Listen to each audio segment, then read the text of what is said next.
On rendre encore gloire à notre Seigneur pour ce temps merveilleux qu'il nous accorde. Là où nous sommes à la maison, certainement parce que le culte n'est pas la salle où les églises sont fermées pour l'instant, mais nos églises dans de maisons ne sont pas fermées. Le Seigneur nous permet d'être toujours là et d'être encore là. Je sais rendre gloire à notre Dieu pour tout ce temps que vous dédiez au Seigneur. Tout ce temps que vous lui accordez, quel que soit le temps, quel que soit le moment, quelles que soient les situations que l'on peut connaître matin, midi, soir, mais nous avons un regard fixé au devant de notre Seigneur. Et c'est cela qui prouve cet attachement, cet amour que nous avons à son égard. Que l'Éternel puisse regarder le désir, la disponibilité surtout, la bonté de son nom puisse s'éclater encore dans nos vies, parce que nous savons lui dédier et lui réserver le temps qui lui est approprié. Mais bien aimés, la vie que nous sommes en train de traverser, la vie est un mystère. La vie est un mystère, parce que par moments nous ne savons pas ce qui peut nous arriver demain. Nous pouvons penser ce que l'homme est en train de raisonner, tel que l'exemple qui vient d'être donné du Congo, et on pouvait s'attendre à toute chose, mais personne ne savait ce qui devait sortir de la bouche de celui auprès de qui on attendait qu'il puisse parler. Il en est de même de la vie. Notre lendemain n'est pas connu, et le Seigneur est en train de dire, ne vous inquiétez pas du lendemain, parce qu'à chaque jour suffit sa peine. Et ce mystère de la vie, si on ne sait pas maîtriser le paramètre, le principe, les lois de la vie, on arrive toujours à échouer. On arrive toujours aux échecs. On n'arrive pas à obtenir ce dont nous avons besoin. Parce qu'il y a de mystères, c'est un mystère et il y a de principes. Pour arriver à comprendre ce qui est caché, le mystère c'est tout ce qui est caché, tout ce qui n'est pas révélé. Parce que je peux penser obtenir demain, mais demain je récolte l'échec. Pourquoi j'ai obtenu l'échec? C'est parce que quelque part, il y a de principes, il y a de lois que tu n'as pas peut-être suivi, que tu n'as pas observé, et cela a fait que tu puisses tomber dans l'échec. Le mystère de la vie. Le mystère de la vie. Nous sommes censés connaître le principe de la vie. Nous sommes censés connaître les lois de la vie. Et surtout, nous, en tant que chrétiens, nous sommes dans l'obligation de connaître la loi de Dieu. Ce mystère ne peut être dévoilé qu'à ceux-là qui connaissent Dieu, qu'à ceux-là qui s'accrochent à Dieu. Ainsi, Dieu peut nous révéler la partie de ce qui est caché dans notre vie. Vous savez, mes bien-aimés, il y a une réalité quelque part. La réalité est laquelle? Ici, dans le monde, ceux qui ont fait le droit sont en train de nous dire, ou nous disent souvent, que nul n'est censé ignorer la loi. C'est ça le principe, le premier principe de droit. Nul n'est censé ignorer la loi. C'est-à-dire, quand je viens, j'ai commis une infraction, j'arrive au devant du tribunal, le tribunal, le juge est censé comprendre que cette personne doit connaître la loi.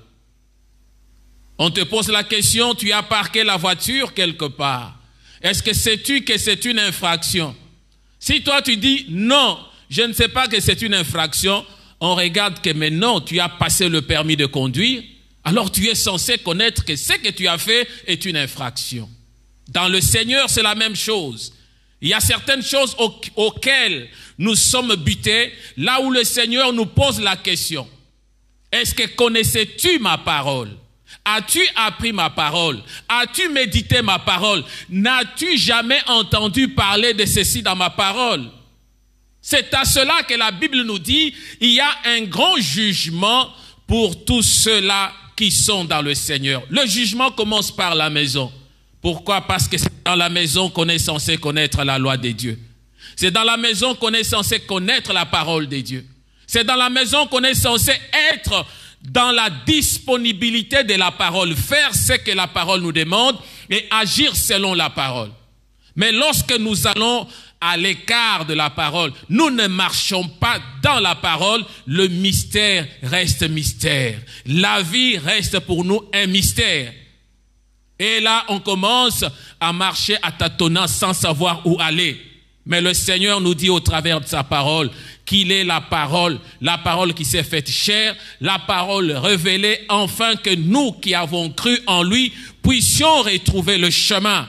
Et celui qui marche sur la parole de Dieu, marche avec Dieu, et Dieu sait comment il peut marcher, il peut le conduire, l'orienter dans tout ce qu'il fait. Pour que tout ce que nous faisions puisse réussir, nous devons savoir une chose. La chose que nous devons savoir, c'est connaître le principe de la parole de Dieu. Que nous dit la parole de Dieu? Mon bien-aimé, Dieu a une mission avec toi. C'est ça le thème du jour. Le thème du jour, Dieu a une mission avec toi. Quelle est la mission que Dieu a avec toi? Dieu a une mission. Par moments, on se lève le matin, on va se coucher sans comprendre le désir et le besoin que le Seigneur attend de nous. Or, nous sommes censés connaître la parole, mes bien-aimés. Nul n'est censé ignorer la loi. Et pour nous, les chrétiens, il n'y a pas d'excuse pour dire que je ne connaissais pas la loi, je ne connaissais pas la parole de Dieu, parce qu'elle nous a été donnée. Cette parole est là, elle est près de nous. Et l'apôtre Paul est en train de parler. Il nous dit que non, ne pensez pas que la parole est loin de nous. Elle est là, à nos côtés, près de nous, lorsqu'il parle aux Éphésiens, dans Actes des Apôtres. Il dit que la parole est là, elle n'est pas loin de vous. Vous allez la chercher loin, pourquoi? Parce qu'elle est là, tout proche de vous. N'allez pas la chercher là où elle n'est pas. Elle est là, elle sort même dans nos bouches. Jour et nuit, cette parole sort. Afin que nous soyons édifiés, que nous sachions comment nous pouvons marcher avec lui. Nous allons faire 2 lectures. Les 2 lectures qui vont nous permettre de pouvoir amorcer cette prédication.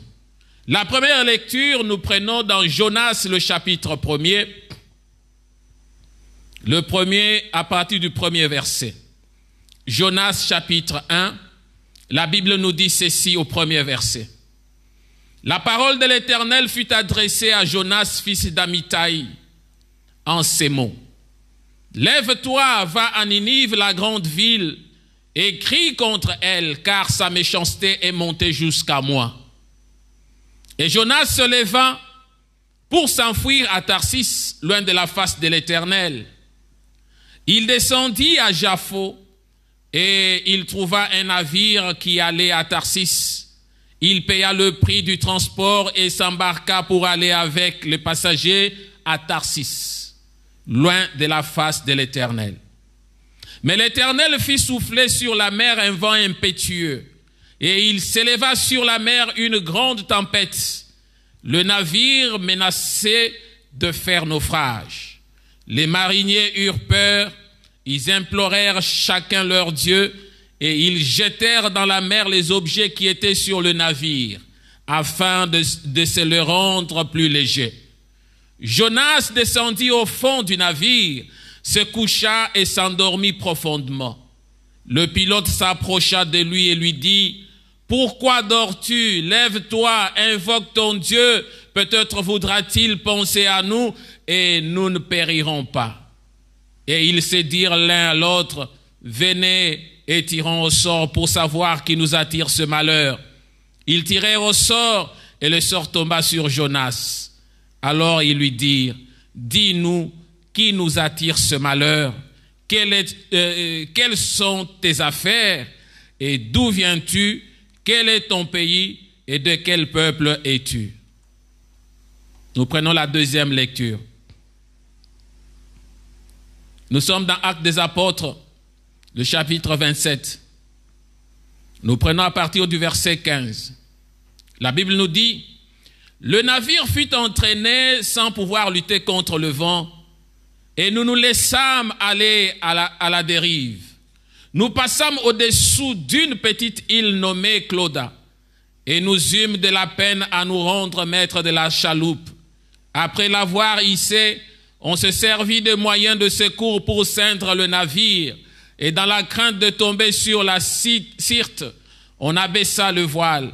C'est ainsi qu'on se laissa emporter par le vent. Comme nous étions violemment battus par la tempête, le lendemain, on jeta la cargaison à la mer. Et le troisième jour, nous y lançâmes de nos propres mains les agres du navire. Le soleil et les étoiles ne parurent pas pendant plusieurs jours, et la tempête était si forte que nous perdîmes enfin toute espérance de nous sauver. On n'avait pas mangé depuis longtemps, alors Paul, se tenant au milieu d'eux, leur dit: « Ô hommes, il fallait m'écouter et ne pas partir de Crète, afin d'éviter ce péril et ce dommage. Maintenant, je vous exhorte à prendre courage, car aucun de vous ne périra, et il n'y aura de perte que celle du navire. Un ange de Dieu à qui j'appartiens et que je sers m'est apparu cette nuit et m'a dit: Paul, ne crains point, il faut que tu comparaisses devant César. Et voici, Dieu t'a donné tous ceux qui naviguent avec toi.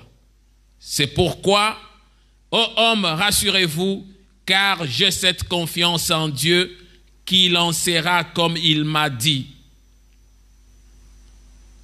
Quand nous arrivons au verset 30, « Mais, comme les matelots cherchaient à s'échapper du navire et mettaient la chaloupe à la mer sous prétexte de jeter les ancres de la proue, Paul dit aux centeniers et aux soldats: « Si ces hommes ne restent pas dans le navire, vous ne pouvez être sauvés. » On s'arrête là.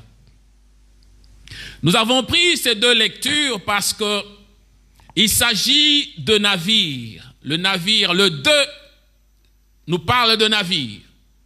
Le 2 nous parle de navire, qui est un navire de passagers, qui est un navire normal de passagers, qui était en train de partir vers Tarsis. Et l'autre est un navire de prisonniers qui était en train de partir vers Rome parce qu'il fallait amener les prisonniers vers Rome pour qu'ils aillent comparaître au devant de César. Et parmi ces prisonniers, il y avait Paul. Quelle est l'histoire de Paul? Si nous descendons à partir du chapitre 21, nous regardons l'histoire de Paul, comment elle a commencé. Paul décide d'aller à Jérusalem. Lorsqu'il vient dans son parcours, il passe d'une ville à l'autre lorsqu'il était en train de voyager. Et de ville en ville, il pouvait rencontrer le chrétien, il pouvait rencontrer les disciples, il pouvait rencontrer tous ceux-là à qui il avait déjà annoncé la parole. Et avant même son voyage, il a fait appel à tous les anciens qui étaient à l'église d'Éphèse. Il dit: venez parce que je vais vous parler. Je vais vous parler, j'ai un voyage. J'ai décidé d'aller à Jérusalem. Et il les a parlé, il les a encouragés. Les disciples se sont mis à pleurer. Et les autres lui ont dit: mais il ne faut pas aller là-bas parce que tu seras tué. Paul a dit: non, il faut que j'aille. Il avance, il arrive quelque part. Il arrive à Tyr, il entre dans la maison de Philippe, dont l'un de sept diacres. Et il arrive dans la maison, il trouve que Philippe avait aussi ses 4 filles qui prophétisaient. Mais du coup surgit un prophète du nom d'Agabus. Agabus arrive, il commence à dire, il prend une ceinture qui était par terre, qui appartenait à Paul certainement. Il dit, il s'est lié le pied, il s'est lié le main. Il dit: Dieu est en train de me dire que l'homme à qui appartient cette ceinture sera lié, sera arrêté, sera torturé. Et Paul a regardé, il dit: ok, pas de problème que cela se fasse, mais moi je dois aller, quelles que soient les conséquences qui m'arriveront. Il continue, il arrive encore, il trouve d'autres disciples qui se mirent à pleurer pour dire: ne continue pas Paul parce qu'on va te tuer. Ne va pas à Jérusalem. Paul a dit: même si c'est pour mourir, il faut que j'aille mourir. Mais je dois arriver à Jérusalem. Je dois annoncer la parole du Seigneur à Jérusalem. Et je sais que Dieu a une mission avec moi. Dieu a une mission avec toi. Voilà ce qui arrive à Paul. Une fois arrivé à Jérusalem, il entre, il trouve quelques Juifs qui étaient là, qui s'étaient convertis. Et les Juifs lui donnent le rapport. Ils disent, mais comme tu es arrivé, il faut que tu sois prudent parce que ici, c'est vraiment la vie ou la mort. Tel que nous voyons, les gens savent que c'est toi qui es en train de convertir le Juif. Tu convertis les gens. Et les gens se détournent. Ils disent que les gens se détournent de la loi de Moïse à cause de toi. Et Paul entendit cela. Il a dit non, pas de problème. Quel est le conseil? Parce que moi, je vais aller au temple, prier. Ils lui ont dit, bon, il est parti au temple avec ses 4. Quand il arrive au temple, il commence à prier. Il n'avait ni prêché, ni fait quoi que ce soit. Mais les gens de la ville apprirent que Paul était déjà à Jérusalem. Ainsi, ils se sont ligués tous ensemble. Ils sont venus jusqu'au devant du temple. Nous cherchons Paul. Qu'il sorte parce que nous avons besoin de lui. Et voilà, Paul va sortir parce qu'on le menaçait sérieusement. Quand il est sorti, il a reçu vraiment des tortures. Et toute la ville était en ébullition. La ville était en ébullition. Voilà maintenant que le commandant de la ville, il se lève, il va venir maintenant. Lorsqu'il arrive, il trouve que c'était un attroupement et la vie d'une personne était en danger. Il va prendre Paul, il va l'amener quelque part pour lui poser des questions. Qu'en est-il? Le commandant regarde, dit ça, ce problème ne me regarde pas. Je t'amène auprès du gouverneur. On l'amène auprès du gouverneur Félix. Le gouverneur Félix juge le problème et il le laisse dans la prison. Tous les Sanhédrins, tous les anciens, les sacrificateurs, et la plupart étaient pour que Paul soit tué.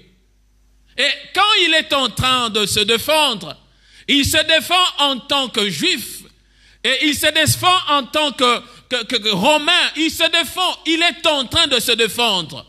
Parce que quelque part, il avait acquis la nationalité, quelque part, il avait la nationalité d'origine, et de toutes ces situations, il se défendait au devant du Sanhédrin, mais le Sanhédrin ne voulait pas entendre cela.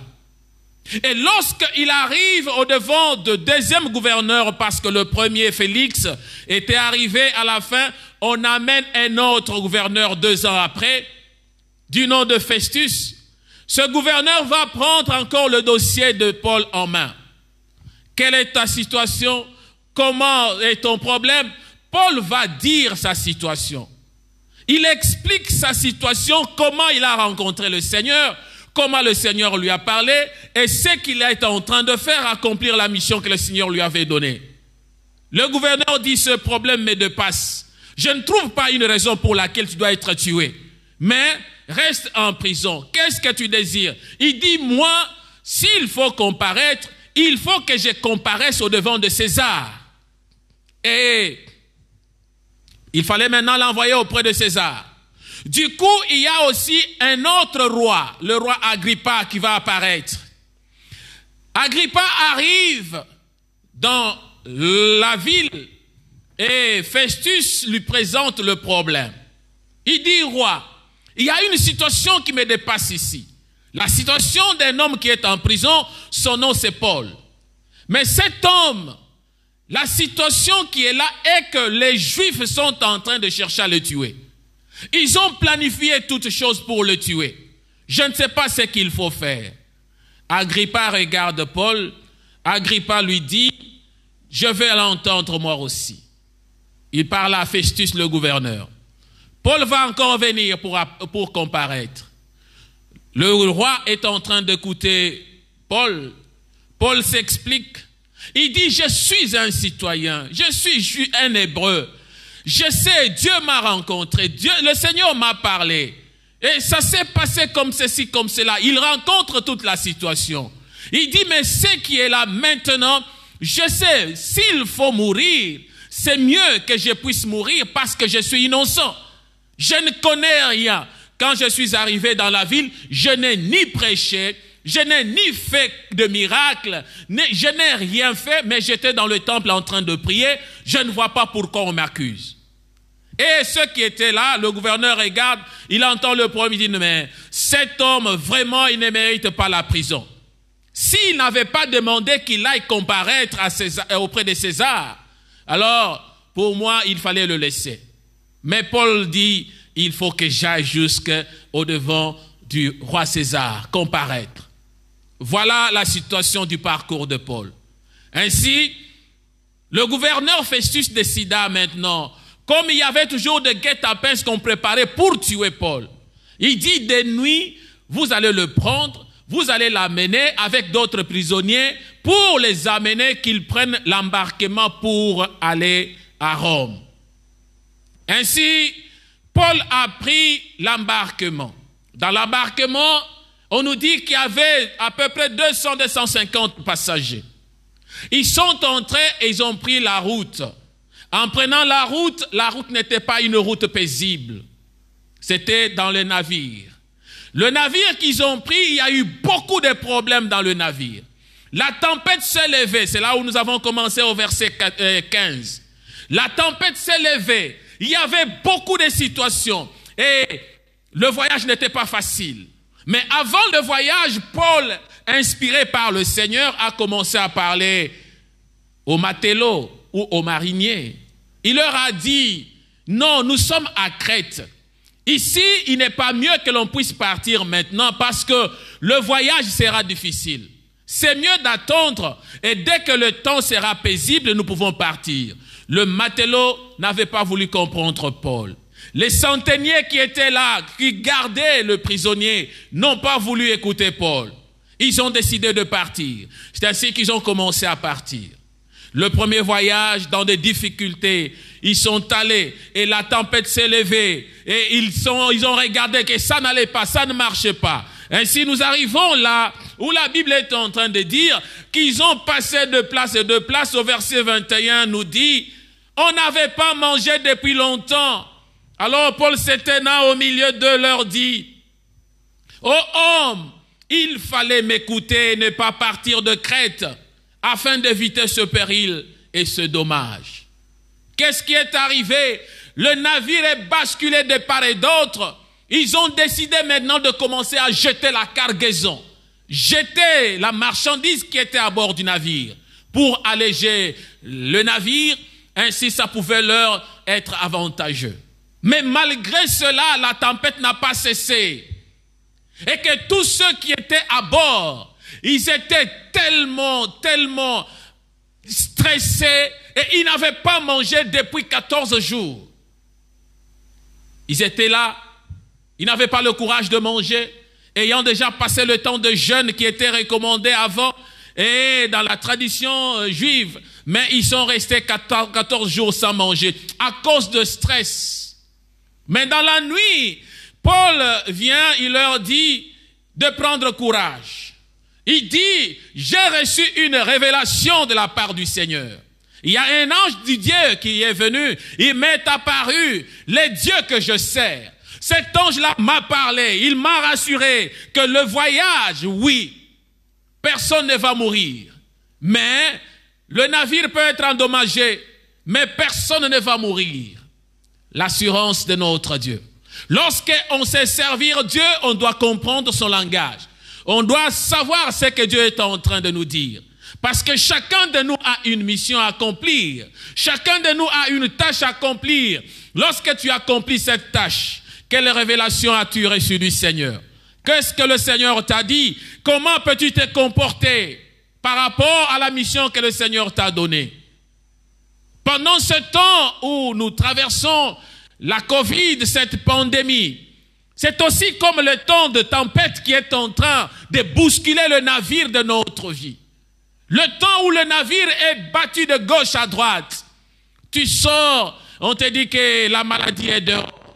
Tu viens dans la maison, on te dit que tu dois être prudent même dans ta propre maison.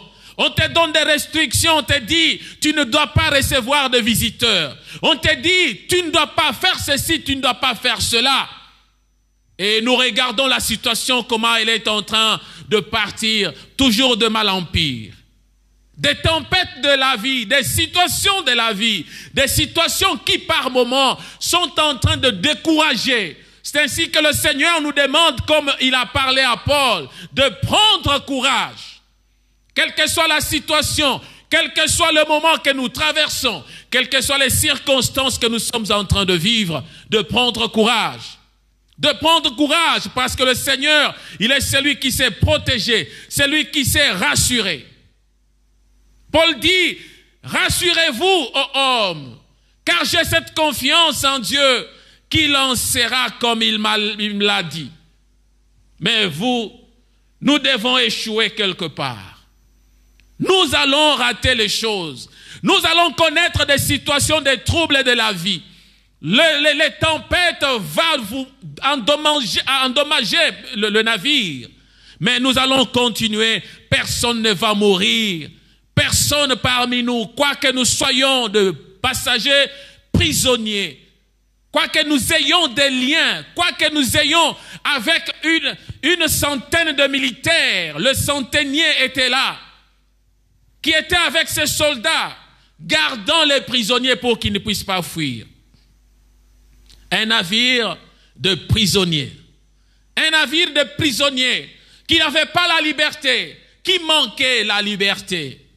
Et quand nous regardons dans l'histoire de Jonas, nous trouvons dans cette histoire qu'il y avait aussi un autre navire. Mais ce deuxième navire était un navire des hommes libres, de passagers qui étaient des passagers normaux. Les hommes qui étaient dans la liberté, les hommes qui voyaient à leur propre guise, les gens qui n'avaient pas de troubles ni personne qui le poursuivait, mais ils étaient en train de voyager aisément.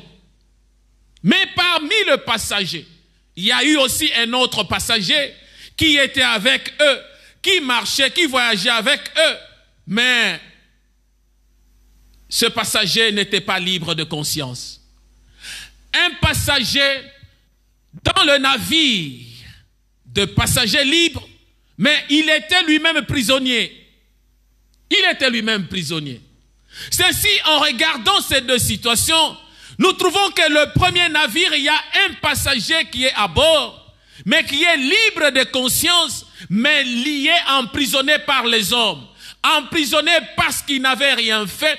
Lui-même est en train de dire, je suis conscient et le Seigneur, le Dieu que je sers, je sais que je n'ai rien fait du mal. Je n'ai rien fait du mal. Mais on est en train de m'amener juste à cause de la parole du Seigneur. Il est beaucoup plus préférable, mon frère, ma sœur, d'être encore un prisonnier de la parole du Seigneur, un prisonnier de ce que le Seigneur est en train de te dire, que d'être un prisonnier des hommes. Cet homme était dans le navire. Paul est en train de voyager. Il est en train de partir, libre de conscience. Ainsi, tout en étant dans le navire, le Seigneur est en train de lui révéler des choses. Il est en train de lui dire ce qu'il faut dire. Et nous regardons que, en continuant, en naviguant, voilà que Paul est devenu comme étant le commandant de ce navire. Or, lui qui était le prisonnier. Il est allé avec les autres, il a avancé avec les autres, il est en train de continuer avec les autres. Mais le problème, c'est que ceux qui étaient en train de le torturer, qui cherchaient à le torturer, ce sont eux qui se sont rendus compte qu'ils étaient les prisonniers. Jonas, un prisonnier de conscience dans un navire des hommes libres. Paul, un prisonnier dans un navire de prisonniers, mais ayant la conscience libre. Dieu a une mission avec toi. Jonas, connaissant bien sa mission, comme Paul connaissait bien aussi sa mission, chacun des deux prisonniers connaissait leur mission. Paul savait que le Seigneur m'a convaincu. J'ai eu des révélations, mais je suis convaincu moi-même. Oui, les prophéties, les hommes qui lui parlaient, lui ont dit que là où tu vas, on va t'arrêter. Mais parce que Paul connaissait la mission qu'il allait faire, il a dit, ma mission est d'aller annoncer la parole. Lorsque le Seigneur a rencontré Paul, le Seigneur lui a dit, j'ai besoin de toi. Il faut que tu ailles annoncer ma parole. Il faut que tu ailles. Même à Jérusalem, il faut que tu rentres à Jérusalem. Que tu annonces. Au devant du Sanhédrin, Paul pouvait leur dire, parmi vous, il y a les gens qui me connaissent très bien. Il y a les sacrificateurs qui me connaissent. Ils savent que je suis un homme qui appuyait ceux qui tuaient les gens de cette religion. Les gens qui servaient le Seigneur Jésus-Christ. J'étais parmi eux. Mais j'ai reçu la visitation de Dieu. Dieu m'a parlé, Dieu m'a envoyé et je dois faire ce que Dieu me dit. Alors, ils ne pouvaient pas comprendre. Ils disent, mais tu es devenu fou. Il dit, tu es devenu fou, Paul. Tu n'es pas l'homme que l'on connaissait. Tu n'es pas l'homme que l'on savait. Même le roi Agrippa était aussi étonné. Lorsque Paul est en train de lui dire, crois-tu au prophète? Roi Agrippa. Et le roi est en train de dire, mais tu veux me faire aussi de moi le disciple de cette religion? Et Paul est en train de lui dire, mais même si tu ne le viens pas maintenant, je sais que tu le seras un jour. Bien-aimé, il est très important de connaître la mission que le Seigneur nous donne. Le Seigneur a dit à Paul, lève-toi, tiens-toi sur tes pieds, car je te suis apparu pour t'établir ministre et témoin de choses que tu as vues et de celles pour lesquelles je t'apparaîtrai. Je t'ai choisi du milieu de ce peuple et du milieu des païens vers qui je t'envoie, afin que tu leur ouvres les yeux pour qu'ils passent de ténèbres à la lumière et de la puissance de Satan à celle de Dieu. Dieu nous envoie avec une mission. La mission de Dieu, c'est pour racheter. La mission de Dieu, c'est pour délivrer. La mission de Dieu, c'est pour ouvrir les yeux de ceux qui ne voient pas. La mission de Dieu, c'est pour pouvoir amener les hommes à la repentance. Et cette mission de Paul n'était pas une mission facile, parce qu'il était le seul. Lui-même était en train de dire, les gens ne croiront pas à moi parce que je les ai longtemps tourmentés, je les ai longtemps troublés, j'ai beaucoup fait du mal à leur égard. Les gens ne pouvaient pas croire. Mais avec la grâce de Dieu, Dieu a dit, moi je t'ai établi pour que tu le fasses. Par moments on a honte, on a peur, on est complexé.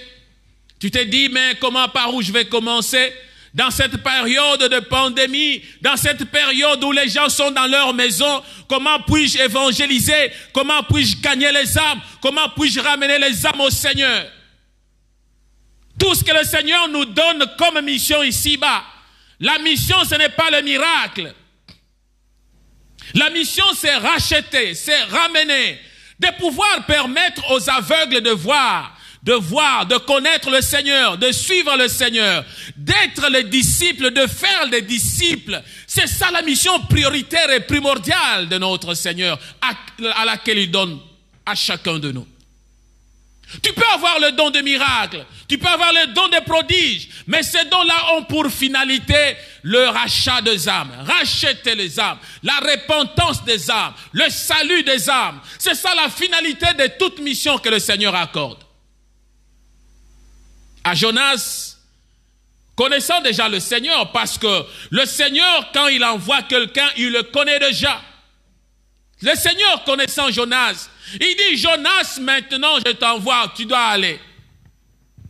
Dieu ne peut pas prendre quelqu'un par hasard, parce qu'au devant de lui, il n'y a pas le hasard. Jonas, tu dois aller. Et Jonas se regarde, il dit, mais non, je suis content dans ce que je fais, alors laisse-moi payer pour fuir. Voilà qu'il va embarquer dans le navire des passagers. Et là, nous regardons dans ce navire, le navire tel que je le disais, de passagers, mais avec un homme lié dans la conscience. Un homme prisonnier de conscience. Il va chercher à fuir. Et il y en a beaucoup parmi nous. Il y en a beaucoup qui cherchent à fuir la mission de Dieu. Il y en a beaucoup qui cherchent à fuir Dieu. Il y en a beaucoup qui trouvent des raisons. Que ce soit le travail. Le travail n'est pas une raison de fuir le Seigneur. Oui, c'est comme Jonas. Il a trouvé comme raison fuir Dieu. Le fuir comment? Il fallait qu'il puisse payer son ticket, aller à Tarsis, là où le Seigneur ne le voulait pas. Ne te trompe pas, mon frère. Le travail n'est pas une raison pour fuir le Seigneur, pour ne pas servir le Seigneur. La joie, l'opulence, l'abondance n'est pas une raison pour abandonner le Seigneur. Dieu a besoin de toi. Dieu a une mission avec toi. Dieu veut que tu le serves. Mais comment peux-tu le servir? Combien de fois as-tu rejeté les conseils de Dieu? Combien de fois? Combien de fois les hommes, les révélations, les choses que les gens t'ont dit à propos de ce que tu dois faire, ta conscience en est témoin. Lorsque tu te regardes par toi-même, qu'est-ce que tu dis? Lorsque les hommes de Dieu viennent auprès de toi, te parler de ce que tu peux faire pour le Seigneur, quelle est l'attitude que tu affiches? Comment tu réagis au-devant de cela? Est-ce que le Seigneur peut-il être content de toi, de ce que tu fais pour lui, de ce que tu accomplis, lorsque lui attend que tu fasses quelque chose et que tu ne veux pas le faire? Lorsque les conducteurs viennent auprès de toi, lorsque les gens viennent auprès de toi, lorsque les envoyés de Dieu viennent auprès de toi pour te donner conseil, tu cherches à fuir comme Jonas. Tu cherches à aller ailleurs. Tu cherches à faire autre chose que ce que le Seigneur te demande. Le Seigneur nous dit dans Hébreux le chapitre 13, verset 17, « Obéissez à vos conducteurs et ayez pour eux de la déférence, car ils veillent sur vos âmes comme devant en rendre compte. Qu'il en soit ainsi, afin qu'ils le fassent avec joie, et non en gémissant, ce qui ne vous serait d'aucun avantage. » Paul arrive au milieu. Il était au milieu de passagers, plutôt de prisonniers. Il dit aux centeniers, lorsqu'ils étaient encore à Crète, il dit, le navire ici, si nous quittons de Crète maintenant tel que vous planifiez, nous aurons des difficultés au devant. Il y aura des problèmes sérieux. Mais ils n'ont pas voulu comprendre. Ils n'ont pas voulu comprendre, ils n'ont pas eu la considération. À cause de quoi? À cause de l'orgueil, à cause de la considération, à cause de ce qu'ils étaient. Toi, tu es prisonnier, tu veux nous dire ce que nous devons faire. Toi, tu es prisonnier, qu'est-ce que tu veux nous dire? Et là, ça devient un problème. Lorsqu'on refuse le conseil de Dieu, lorsqu'on ne veut pas écouter le conseil de Dieu, lorsqu'on se met à l'écart du conseil de Dieu, on va récolter toujours les échecs. Et ces échecs ont été toujours les échecs néfastes. Vous savez, même dans l'aviation, il y a des principes. Pour qu'un avion puisse décoller, il faut que le pilote ou celui qui a créé l'avion et le pilote connaissent les lois qui font que l'avion puisse décoller. Qu'ils connaissent tous les principes de Newton, tous les principes qui sont énumérés dans l'aviation.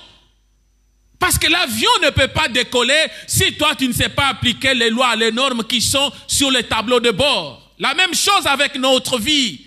Le mystère de notre vie ne sera jamais dévoilé si toi tu ne sais pas appliquer ce que le Seigneur te donne comme principe dans sa parole. Le principe du décollage de notre vie, c'est la foi. Le premier de principe, la foi en quoi? En la parole. C'est que nous avons dit, le principe élémentaire, le premier principe de droit, que nul n'est censé ignorer la loi. Ainsi, le principe de chrétien, pour arriver au salut, pour prendre l'envol, pour décoller dans notre vie, il faut respecter la parole. Et ce principe de la parole nous dit qu'il faut croire en lui. Dans la conception humaine, mes bien-aimés, nous savons qu'il y a des choses dans la conception humaine. Parce que tout malheur a une cause. Tout ce que nous pouvons connaître comme malheur, tout ce que nous pouvons connaître comme échec, a une cause. Il y a toujours une cause quelque part. Même dans le principe de Dieu, tout ce que nous connaissons comme problème a une cause. La cause peut être la désobéissance. La cause peut être l'orgueil. La cause peut être l'entêtement, le refus, le conflit de la supériorité ou d'infériorité, le rejet de la parole du Seigneur. Ça peut être la cause de ton malheur, la cause de l'échec, la cause de ce que tu rencontres. Et si tu n'es pas dans ce principe, tu ne peux pas faire décoller ton avion de bonheur. Tu ne sauras jamais décoller avec le Seigneur. Et le Seigneur a besoin que tu saches, que tu comprennes, que tu voies comment tu peux le servir, comment tu peux lui être agréable. Les mariniers, les centeniers ont refusé le conseil de Dieu que Paul leur a donné. Parce qu'ils ont regardé Paul, tel que nous l'avons lu dans Hébreux. Ils ont refusé d'obéir. Quand on refuse d'obéir, on tombe dans l'échec. Quand on refuse d'obéir, on tombe dans l'humiliation. On ne saura pas aller de l'avant. On désobéit à la parole du Seigneur. À quoi est-ce qu'on peut s'attendre? Il est encore préférable de pouvoir s'accrocher à la parole du Seigneur, de rester assidu, attaché à la parole du Seigneur, de comprendre que le Seigneur est le seul capable de nous orienter, de nous guider. Mais bien aimés, nous voyons qu'il y a les deux types de navires, tels que je disais, celui de passagers libres et celui de passagers prisonniers. À un certain moment de la vie, nous devons comprendre qu'est-ce que notre conscience est en train de nous dire. Es-tu libre de conscience? Jonas connaissait la culpabilité de son cœur. Il savait ce que je suis en train de faire ne plaît pas à Dieu, mais je suis en train de partir tout de même. Est-ce que c'est ton cas? Dieu a une mission avec toi. Tu es en train de partir, tu ne veux pas écouter, tu ne refuses, tu vas embarquer pour fuir le Seigneur. Partout où tu peux aller, c'est ce que nous avons dit dans notre conception humaine et même par rapport à la parole de Dieu, tout malheur a une cause. Le navire de Jonas ne pouvait pas être battu de part et d'autre par la tempête. Les passagers libres ne pouvaient pas perdre leurs marchandises, mais c'est à cause de Jonas que ces passagers libres vont perdre leurs marchandises. À cause de Jonas, tous les navires étaient ballottés de part et d'autre. Dans ton église, es-tu aussi comme Jonas? Dans ta famille, dans ton environnement, es-tu comme Jonas? Es-tu la cause du malheur qui frappe le milieu dans lequel tu vis? Es-tu la cause de désarroi au milieu de peuple? À cause de toi, il y a beaucoup de choses qui ne marchent pas dans la vie des autres. À cause de toi, beaucoup d'autres personnes sont en train de pleurer. À cause de toi, ton foyer est brisé. À cause de toi, ta famille est détruite. À cause de toi, parce que tu n'as pas voulu écouter le conseil de Dieu. À cause de toi. Et dans les deux navires, nous trouvons qu'il y a deux types de mariniers. Le marinier ou le matelot. Ou les navigateurs. Nous trouvons qu'il y a, dans le navire de Jonas, il y a des matelots ils ont souci de passagers. Ces matelots ont le souci. Ils cherchent comment sauver. Ils viennent chercher qu'est-ce qui ne va pas. Ils ont compris que non, la tempête dans laquelle nous sommes en train de subir, ils disent, mais non, nous avons navigué depuis des années. Mais ce que nous vivons ici, c'est qu'il y a un problème. Ici, parmi nous. C'est ainsi qu'ils se sont dit, mais non, il faut que chacun invoque son Dieu. Il faut que chacun cherche son Dieu. Oui, mes bien-aimés, par moments on se cache. Tu viens à l'église avec tes puissances, avec tes pensées, avec ta fuite. Tu es en train de fuir le Seigneur avec le mal, le péché que tu as accumulé. Mais tu sais que tu es la cause de telle ou telle autre chose. Tu viens pour empêcher la croissance de l'œuvre. Tu viens pour empêcher la joie de la famille. Mais lorsque tu es en train de faire cela, sache bien qu'il y a un problème. Le problème est lequel? Le problème est que c'est toi qui es la cause. Par moments, tu te caches, tu penses que tu ne seras jamais révélé. Le Seigneur voit tout. Il connaît tout. Il sait tout. Mais lorsqu'on dévoile Jonas, Jonas refuse même de prier son Dieu. Il refuse parce que la conscience est chargée. Il y a beaucoup de gens qui viennent à l'église comme ça. Conscience chargée. Il sait ce qui lui est arrivé. Il sait ce qu'il a fait avec le Seigneur. Il sait comment il s'est conduit avec le Seigneur. Il sait qu'il est en train de fuir le Seigneur. Il a accumulé tellement son péché. Il garde son péché qui est devenu péché chéri. Il veut que les autres puissent prier pour lui. Il veut que les autres fassent pour lui. Mais lui-même, quand on lui demande de prier, cette personne n'arrive toujours pas à prier. Pourquoi? La conscience chargée à cause de la fuite que la personne est en train de faire au-devant du Seigneur. Oui, mes bien-aimés, ce navire, le marinier du navire de Paul, ce sont les mariniers qui, eux, au lieu d'avoir le souci des passagers, voilà que le marinier, la Bible nous dit au verset 30, qu'il cherchait à fuir. Il cherchait à fuir. Il n'a pas eu le souci des autres. Mais il est là, il va jeter la chaloupe.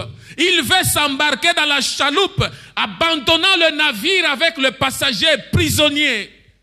Alors, le Seigneur révèle à Paul. Paul dit au centenier, non, toi qui es le centenier, regarde, le capitaine est en train de chercher de fuir. Il veut fuir. Pourquoi il veut fuir? Si vous le laissez partir, il y aura le dégât considérable dans le navire. Mais empêchez-le de fuir. Il y a des gens qui ont la responsabilité des âmes, la responsabilité des autres, mais qui ne peuvent pas réellement contrôler, prendre conscience, orienter, diriger ce peuple qui attend. Lorsque vous fuyez vos responsabilités, vous abandonnez vos responsabilités, vous les laissez auprès de qui? Dieu a une mission avec toi.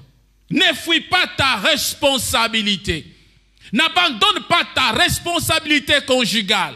N'abandonne pas ta responsabilité familiale. N'abandonne pas ta responsabilité environnementale, ecclésiastique. Lorsque le Seigneur t'a donné une responsabilité, tu dois avoir le souci des autres. Tu dois marcher parce que le Seigneur en a besoin. Tu es le marinier, tu es le matelot, tu es le navigateur. Et tu es en train de naviguer en protégeant les vies des autres. Est-ce que ce que tu fais, Dieu est-il content de ce que tu fais? N'abandonne pas. Aie les soucis des autres. Comme le marinier du navire de Jonas, ils sont en train de demander à chacun de prier son Dieu. Que chacun cherche son Dieu. Et que celui-ci est en train de fuir. Et c'est ce qui arrive. Nous avons aussi parlé qu'il y a eu deux types de missions. Deux types de missions. Mais pour le même but. Deux types de missions. Il dit à Paul, tu dois aller annoncer, tu dois aller parler, tu dois aller annoncer cette parole, afin que ceux qui sont dans le ténèbre voient la lumière. Mais à Jonas, il lui dit, tu dois aller leur dire parce que leur méchanceté est arrivée jusqu'à mes oreilles. Quelle est la mission que Dieu t'a donnée? Annoncer la repentance, apporter la lumière, apporter le chemin, l'évangile au-devant des autres. La finalité, nous regardons les deux personnes, la finalité c'est le salut des âmes. Dieu avait besoin de sauver, d'épargner du danger, d'épargner de tout ce qui pouvait arriver à ces hommes.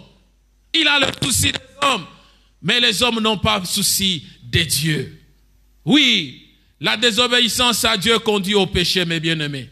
Lorsqu'on désobéit à Dieu, cela nous entraîne dans le péché. Et lorsque ça nous entraîne dans le péché amène toujours des tempêtes. Le péché amène toujours des difficultés. Le péché amène toujours des situations qui ne sont pas bonnes. Quand tu vois quelqu'un qui commence à se cacher à cause d'un problème pour lequel il est en train de souffrir, c'est-à-dire la conscience est chargée, la personne ne veut pas se libérer. Où es-tu? Ce que Dieu a dit à Adam, où es-tu? Qui t'a dit que tu es nu?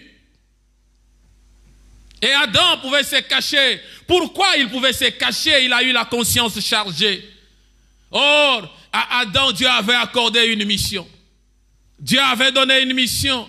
La mission d'accomplir, la mission de gérer la responsabilité de toute la nature qui était déjà créée.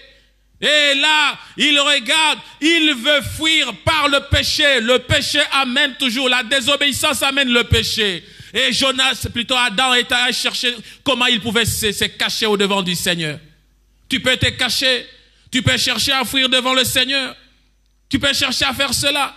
Est-ce que c'est cela la réponse? Et c'est cela la finalité? Mais Dieu peut te mettre le pied contre le mur. Comme il en a fait avec Jonas. Il ne savait plus où aller. Pourquoi? Parce que au devant des difficultés, il a dit, au devant de cela, qu'est-ce qu'on peut faire de toi? A posé la question le marinier. Et il va répondre, jetez-moi dans les eaux. Lorsqu'on le jette, c'est parce qu'il a trouvé qu'il était au bout. Tu penses peut-être que ta situation t'a amené jusqu'au bout. Tu as fui Dieu. Tu refuses de servir Dieu. Tu refuses d'être utile au devant de Dieu. Lorsque tu es en train de le fuir, mais sache bien, même si tu vas, tu seras buté au devant de toutes sortes de difficultés. Mais Dieu, on ne le fuit pas parce qu'il voit tout. Dieu voit tout. Dieu sait tout. Et le Seigneur sera toujours là. Il va t'amener jusqu'à ce que tu puisses le faire. Et si tu ne veux pas le faire, tu vas souffrir. Tu vas en souffrir. Tu continueras à souffrir. Il a besoin que tu le serves. Mais pourquoi demeures-tu dans l'entêtement? Pourquoi demeures-tu dans la désobéissance? Pourquoi demeures-tu dans l'orgueil? Quand bien même ta conscience est en train de te reprocher. Ta conscience te dit quoi? Au devant de tout ce que le Seigneur veut que tu fasses pour lui. Que te dit ta conscience? Que veut ta conscience? Qu'est-ce que Dieu attend de ta conscience? Certaines situations dans la vie, mes bien-aimés, ne nous arrivent pas pour rien. Parce que Dieu en a décidé dans son conseil.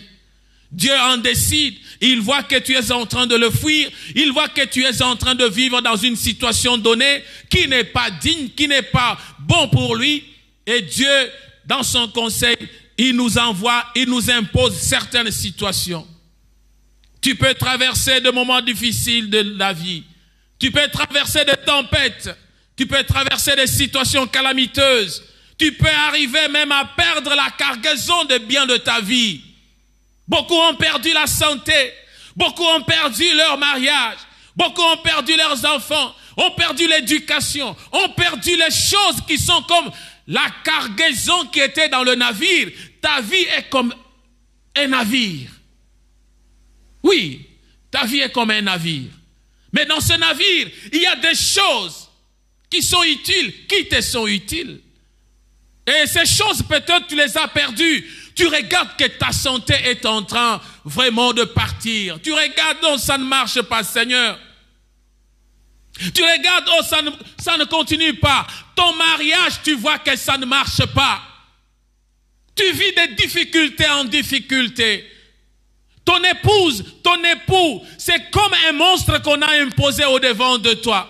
Mon bien-aimé, tu as perdu la joie de vivre dans ton couple. Tu as perdu la joie de vivre dans ta famille. Tu as perdu la joie de vivre même dans l'église. Mais le Seigneur a besoin de ceux-là qui s'accrochent auprès de lui. Sache bien que si tu lui restes fidèle et tu lui fais confiance, il est le véritable rémunérateur. En le faisant confiance, si et seulement si tu comprends la mission qu'il a à faire avec toi. Tant que tu n'as pas encore accompli la mission, tant que Paul n'était pas encore arrivé pour comparaître à Rome au devant de César, tant que Jonas n'était pas arrivé à Ninive pour apporter la parole, quelles que soient les difficultés, les moments tragiques et difficiles que tu vas traverser, sache bien que le Seigneur est en train de veiller. Il veut que tu te répandes seulement. Il veut que tu te répandes. Il veut que tu reviennes. Il veut que tu comprennes la mission qu'il a pour toi. la mission qu'il veut que tu accomplisses dans ta vie, la mission qu'il a. Et cette mission, c'est pour sauver les âmes. C'est pour le salut des âmes. C'est pour ramener la lumière là où il y a de ténèbres. Le Seigneur a une mission avec toi. Il a une mission avec toi. Pourquoi demeures-tu dans la persistance lorsque ta conscience te dit ce que tu fais n'est pas digne? J'aimerais que tu tournes le regard au devant du Seigneur. J'aimerais que tu comprennes que Dieu a une mission avec toi. Et ce n'est pas pour rien. Dieu a une mission avec toi parce qu'il veut sauver, parce qu'il t'a choisi, parce qu'il t'a amené quelque part, de là où tu vivais dans le péché, dans le mal. Dieu t'a ramassé et il veut que tu marches avec lui. Il veut faire avec toi quelque chose. Dieu a une mission avec toi. Nous allons prier. Tendre Père, tu connais la mission que tu as donnée à chacun de nous. À chacun sa part, à chacun sa grâce. Parce que tu donnes à chacun selon la mesure de grâce qui lui convient. Seigneur, à Jonas, tu as donné une grâce d'annoncer la repentance. Bien qu'il pouvait fuir, il pouvait chercher à s'en échapper. Seigneur, tu l'as amené à le faire. Je prie, Seigneur, que toute personne qui se cache comme Jonas, toute personne qui ne veut pas accomplir la mission que tu lui as accordée comme Jonas, Seigneur, que tu l'amènes au bout et tu l'amènes à le faire, Seigneur. Parce que même les situations que la personne est en train de traverser, que la personne ait conscience, qu'elle reconnaisse que c'est la mission qu'elle a abandonnée, la mission qu'elle ne sait pas faire, et que tu l'amènes, Seigneur, à accomplir cette mission. À Paul, tu as voulu qu'il puisse apporter la lumière, annoncer la parole. Tu l'as ramassé dans le péché, dans le bain de mal, dans le bain de condamnation. Tu l'as amené à la lumière et tu as voulu qu'il serve de témoin, Seigneur, au devant des autres. Permets, ô Dieu d'Israël, qu'à mon frère, à ma sœur, qui était dans les ténèbres, qui t'a accepté, qui marche avec toi, quelles que soient les tempêtes qui viennent dans sa vie, quelles que soient les situations qui viennent bousculer, basculer sa vie, Seigneur, charge-toi, Éternel. Même si la cargaison est perdue, même si les choses qui sont à bord de sa vie sont perdues, mais tu es le Dieu qui fait renaître. Tu as donné à Jonas plus que ce qu'il avait. Il a perdu. Oui, c'est vrai, les gens ont vu comment il a perdu la cargaison de son navire. Éternel, mais lorsque toi tu viens pour rémunérer, Éternel, tu es le Dieu incomparable. Lorsque tu veux le faire, personne ne peut le faire comme toi.